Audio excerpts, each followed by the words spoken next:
Bismillahirrahmanirrahim. Assalamualaikum warahmatullahi wabarakatuh.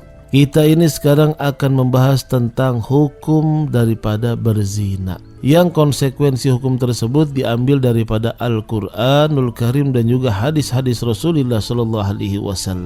Yang pertama, Allah berfirman dalam surah Al-Isra ayat 32. Allah berfirman, "Wala taqrabuz zina innahu kana fahishatan wa sa'a sabila." Dan janganlah kamu mendekati zina. Sesungguhnya zina itu adalah suatu perbuatan yang keji dan jalan yang buruk.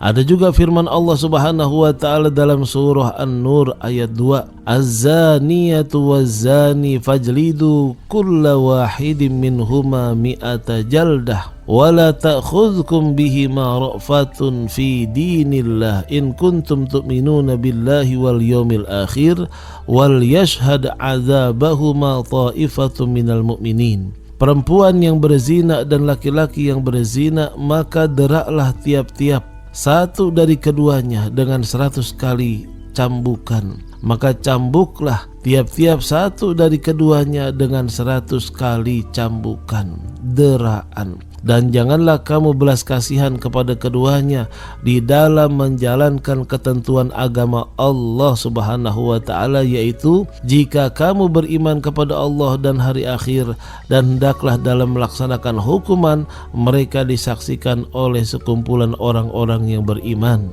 Nah, dari dasar firman Allah Subhanahu wa ta'ala, mohon maaf, hukum Islam itu diterapkan bukan tidak memandang hak manusiawi, tapi justru untuk memanusiakan manusia. Salah satu contoh, hukum had, zina, jika dilakukan pembelajaran kepada siapa saja yang melihat, yang menyaksikan, sehingga menanamkan rasa takut kepada Allah Subhanahu wa ta'ala atas hukuman tersebut. Sehingga apa? Dia tidak mau mengerjakannya, dia tidak mau melakukannya, bahkan dia menjauhkan dari perbuatan zina. Salah satu contoh, mohon maaf, hukuman Islam jika diterapkan ya, katakan orang yang mencuri itu dipotong tangan. Kelihatannya tidak manusiawi, tetapi pembelajaran yang luar biasa. Apa hikmah dibalik kisos potong tangan bagi orang yang mencuri? Ketika ada pencuri atau koruptor, dipotong tangan. Kemudian pasti anaknya bertanya, "Ayah, kenapa tangannya dipotong?" Cucunya juga bertanya, "Kakek, kenapa tangannya dipotong?" Kemudian dia menjawab, karena ini menjadi hukum yang jelas di pemerintahan, katakan ya, ayah ini mencuri, ayah ini korupsi, sehingga tangan ayah dipotong. Wah, langsung tuh tertanam di hati anak, ya Allah, jangan sampai saya mencuri, takut seperti orang tua saya dipotong tangannya. Jangan sampai saya korupsi, jadi pejabat apapun jangan korupsi. Karena apa? Takut dipotong dan dosanya itu sangat besar. Nah, ini diantara hikmahnya, ya, diantara hikmahnya. Begitu juga dengan perbuatan zina. Kalau diterapkan hukuman ini, insya Allah nggak ada yang meremehkan perbuatan zina, bahkan tidak ada yang mau melakukannya.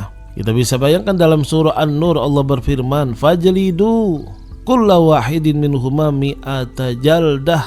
100 kali cambuk. 1 kali cambuk aja sudah sakit, bagaimana 100? Nah, ini bahkan konsekuensinya bukan hanya dicambuk. Nanti kita akan membedakan antara orang yang berzina tapi dia sudah menikah, atau orang yang berzina tapi dia belum menikah. Ini bedanya ada, yaitu perbuatan zina yang dilakukan oleh orang yang sudah menikah, atau juga menikah kemudian dia melakukan perbuatan zina, atau dia belum menikah, masih lajang tapi dia sudah melakukan perbuatan zina. Ini memiliki hukuman berbeda. Hukuman pezina di awal Islam berupa kurungan bagi yang telah menikah dan ucapan kasar dan penghinaan kepada pezina yang belum menikah, al-bikr. Allah berfirman dalam surah An-Nisa ayat 15 dan 16, "Dan terhadap para wanita yang mengerjakan perbuatan keji, hendaklah ada 4 orang saksi di antara kamu yang menyaksikannya. Kemudian apabila mereka telah memberi persaksian, maka kurunglah mereka wanita-wanita yang berzina itu dalam rumah sampai mereka menemui ajalnya, atau sampai Allah memberi jalan lain kepadanya. dan terhadap dua orang yang melakukan perbuatan keji di antara kamu, maka berilah hukuman kepada keduanya. Kemudian jika keduanya bertaubat dan memperbaiki diri, maka biarkanlah mereka. Sesungguhnya Allah Maha Penerima taubat lagi Maha Penyayang. Ini surah An-Nisa ayat 15 dan 16. Kemudian sanksi itu diganti dengan rojam, dilempar batu bagi yang telah menikah. Kemudian dia melakukan perbuatan zina, maka dirojam, dilempar batu, dipendam setengah badan, kemudian dilempari batu. Kemudian ditambah lagi dicambuk 100 kali bagi yang belum menikah, dan ditambah pengasingan setahun. Nah, pezina al-muhson, pezina yang pernah menikah, dihukum rojam, dilempar dengan batu sampai mati. Hukuman ini berdasarkan Al-Quran, kemudian juga berdasarkan hadis yang mutawatir dan ijma kaum muslimin. Ayat yang menjelaskan tentang hukuman rojam dalam Al-Quran meski telah dihapus lafaznya, namun hukumnya masih tetap diberlakukan. Sayyidina Umar bin Khattab radhiyallahu an menjelaskan dalam khutbah beliau, "Innallaha anzala ala nabiyhi al-Qur'ana wa kana qayyiman ay fima anzala alaihi ayatur rajmi." Ini panjang nih ya, yang artinya sesungguhnya Allah Subhanahu wa taala. Ini artinya saja saya bacakan karena saya juga tidak hafal lafaz Arabnya. Jadi sesungguhnya Allah Subhanahu wa taala telah menurunkan Al-Qur'an kepada nabinya, dan di antara yang diturunkan kepada beliau adalah ayat-ayat rojam. Kami telah membaca, memahami dan mengetahui ayat itu. Nabi SAW telah melaksanakan hukuman rojam dan kami pun telah melaksanakan setelah beliau. Aku khawatir apabila zaman telah berlalu lama akan ada orang-orang yang mengatakan kami tidak mendapatkan hukuman rojam dalam kitab Allah, sehingga mereka sesat lantaran meninggalkan kewajiban yang Allah Azza wa Jalla turunkan. Sungguh hukuman rojam adalah benar dan ada dalam kitab Allah untuk orang-orang yang berzina apabila telah pernah menikah, al-muhson ya, bila telah terbukti dengan persaksian atau kehamilan atau pengakuannya sendiri. Ini bisa kita lihat di dalam hadis Imam Bukhari dalam kitab Al-Hudud, atau juga dalam babnya Al-I'tiraf Bizina 1829, atau juga bisa kita lihat di hadis Imam Muslim dalam bab Al-Hudud nomor 1691.